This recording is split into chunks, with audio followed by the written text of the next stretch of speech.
Millennium, Hindi व्याकरण तथा रचना 8। पाठ 1, भाषा, लिपि, बोली और व्याकरण।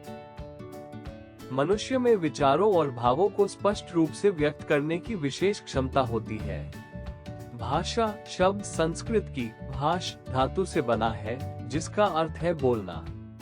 प्रारंभ में भाषा का मुख्य रूप बोलना था, परंतु मानव सभ्यता के विकास के साथ लिखित भाषा का भी प्रचलन हुआ।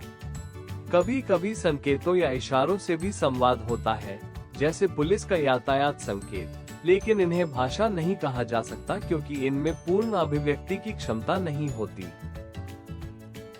भाषा वो साधन है जिसके द्वारा मनुष्य अपने मन के भावों एवं विचारों का आदान प्रदान करता है, वो भाषा कहलाती है। भाषा विचारों और भावों के आदान प्रदान का प्रमुख माध्यम है। संसार में अनेक भाषाएं प्रचलित हैं, जिनमें हिंदी, अंग्रेजी, जर्मन, फ्रेंच, उर्दू आदि प्रमुख हैं। भारतीय संविधान में 22 भाषाओं को मान्यता दी गई है, जैसे हिंदी, बंगला, तमिल, पंजाबी, गुजराती, कन्नड़, तेलुगु आदि। भाषा में नई शब्दावली जुड़ती रहती है और पुराने शब्द अप्रचलित होते जाते हैं। वर्तमान में विश्व में कुल 2796 भाषाएं और लगभग 400 लिपियां मान्यता प्राप्त है। क्या आप जानते हैं, भारतीय संविधान के अनुच्छेद 343 के अंतर्गत हिंदी भारत की राजभाषा है। भाषा के रूप, फॉर्म्स ऑफ लैंग्वेज। 1. मौखिक या कथित भाषा। जब हम परस्पर अपने मन के विचारों को बोलकर प्रकट करते हैं, तो उस भाषा को मौखिक या कथित भाषा कहते हैं, जैसे भाषण, बातचीत, नाटक, रेडियो प्रसारण, दूरभाष तथा दूरदर्शन से प्रसारित समाचार या कार्यक्रम आदि। 2. लिखित भाषा। जब हम अपने मन के विचारों या भावों को लिखकर प्रकट करते हैं, तो उस भाषा को लिखित भाषा कहते हैं, जैसे विभिन्न प्रकार के साहित्य, पत्र, दूरदर्शन पर दिखाई गई लिखित सूचना, समाचार पत्र आदि। लिखित भाषा में कुछ ध्वनि चिन्ह प्रयोग में लाए जाते हैं। भाषा की इकाइयां, यूनिट्स ऑफ लैंग्वेज। 1. ध्वनि। मुख से निकलने वाली प्रत्येक स्वतंत्र आवाज को ध्वनि कहते हैं। 2.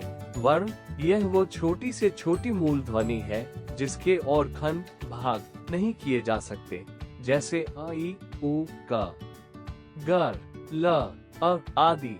3. शब्द। वर्णों या अक्षरों के सार्थक समूह से शब्द बनते हैं, जैसे च जोड़ ल जोड़ न इक्वल्स चलन। 4. वाक्य। शब्दों के समूह को वाक्य कहते हैं, जैसे चालक गाड़ी चला रहा है। इस वाक्य में चालक, गाड़ी, चला रहा है अलग अलग शब्द हैं, लेकिन इनके समूह में प्रयोग करने से एक अर्थ निकल रहा है, अतः यह एक वाक्य है। लिपि, स्क्रिप्ट।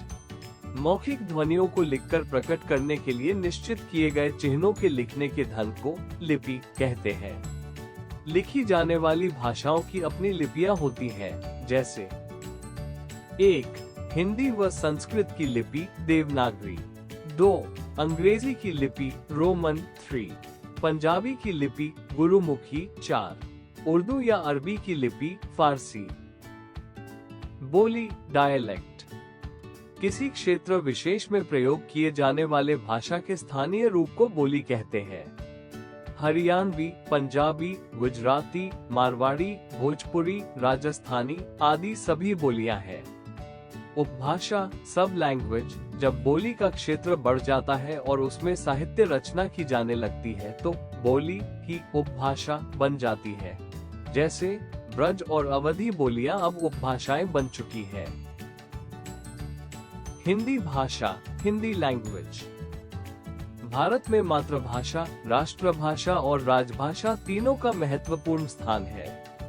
मातृभाषा व्यक्तिगत अभिव्यक्ति का माध्यम, राष्ट्रभाषा राष्ट्रीय गतिविधियों का साधन और राजभाषा सरकारी कार्यों की भाषा होती है।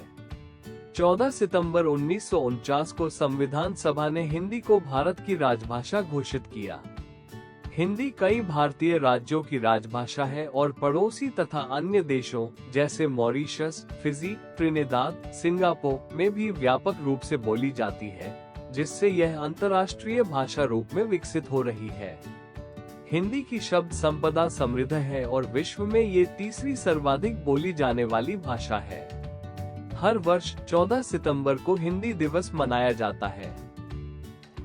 व्याकरण, ग्रामर। आपने ये जाना कि वर्णों के व्यवस्थित मेल से शब्द, शब्दों के व्यवस्थित मेल से वाक्य तथा वाक्यों के व्यवस्थित मेल से भाषा बनती है। यदि ये व्यवस्थित न हो तो भाषा अर्थपूर्ण नहीं होगी। वर्ण, शब्द तथा वाक्य का प्रयोग कहाँ और कैसे करना है, भाषा के नियमों की इस व्यवस्था को ही व्याकरण कहते हैं। व्याकरण वह शास्त्र है जिसकी सहायता से हम भाषा को शुद्ध लिखना, पढ़ना तथा बोलना सीखते हैं। व्याकरण के अंग, सेक्शंस ऑफ ग्रामर। वर्ण विचार, ऑर्थोग्राफी। इसके अंतर्गत वर्णों की बनावट, भेद तथा संधि आदि पर विचार किया जाता है। शब्द विचार, मॉर्फोलॉजी। इसके अंतर्गत शब्दों की बनावट, भेद, रचना, लिंग, वचन, काल आदि पर विचार किया जाता है।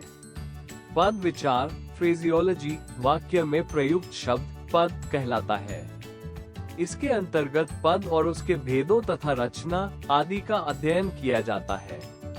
वाक्य विचार, सिंटैक्स। व्याकरण के इस भाग में वाक्यों की बनावट, भेद, उनके वाक्य विश्लेषण, वाक्य संश्लेषण, विराम चिन्हों आदि के बारे में विचार किया जाता है।